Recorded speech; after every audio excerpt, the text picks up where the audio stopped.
आज सकाल 7टार आम ऑफिस खोली मधु पेंशन हिताधिकारी मानक पेंशन देवाई व्यवस्था कर समय 7:30 समय आमर सुंडीपल्ली आदिवासी पड़ाटा निमिना गाँव आदिवासी पड़ा सुंडीपल्ली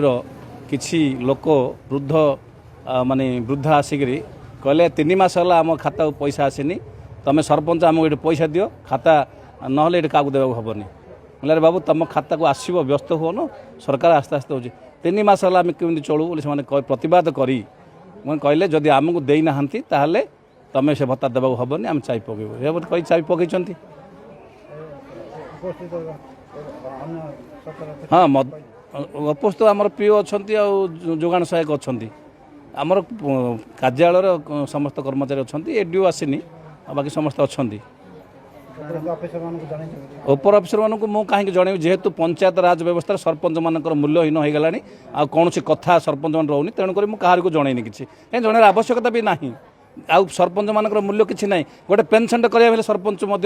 पचर जाऊनी जो 40% थी लोक मिलूँ 60% थी विकलांग भत्ता मिलूनी से मनपुली चलते मो दुखदायक कथा मुझे तेणु क्या जनईनी जनइबार किसी लाभ ना मोर कम गुड़ाए हेल्ले बिल होनी हुए तो मुझे गौरव कहूँ कौन कंट्राक्टर ना कम जाकि विड़ पाखे कि कौन केसीआर पाखे गोड़ भांगी ठिया ना स्वाभिमान लोक मुझे स्वाभिमान अच्छी आ स्वाभिमान रही आपण मैंने कहे जदि बा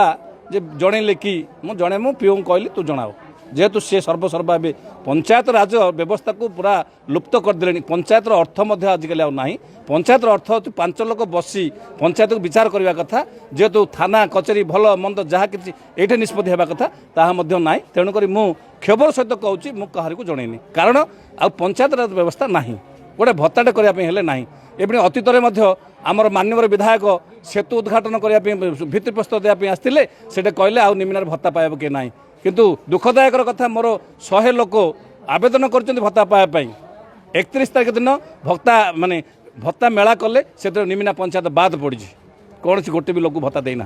दुर्भाग्यर कथा तेणु मु सरकार को निंदा करने चाहूनी आम भाग्य को आम निंदा करी जमी हो आम पंचायत आम चलू जिते दिन अल्प दिन रहा आम समस्त आडजस्ट हो रू आ मु क्षोभर सहित कहूँ मुझे जनईनी जेहेतु पंचायत सरपंच मानकर मूल्यहीन हो जाए पंचायत राज व्यवस्था को उठेदेवा कथा दुखर कथा जे गोटे समिति सभ्य तार पेड ना कि माने पेड हाँ हे तो से लोकप्रतिनिधि हिसाब दे पारियो लेटर नंबर पकईकि चिट्ठी नंबर पकईदेले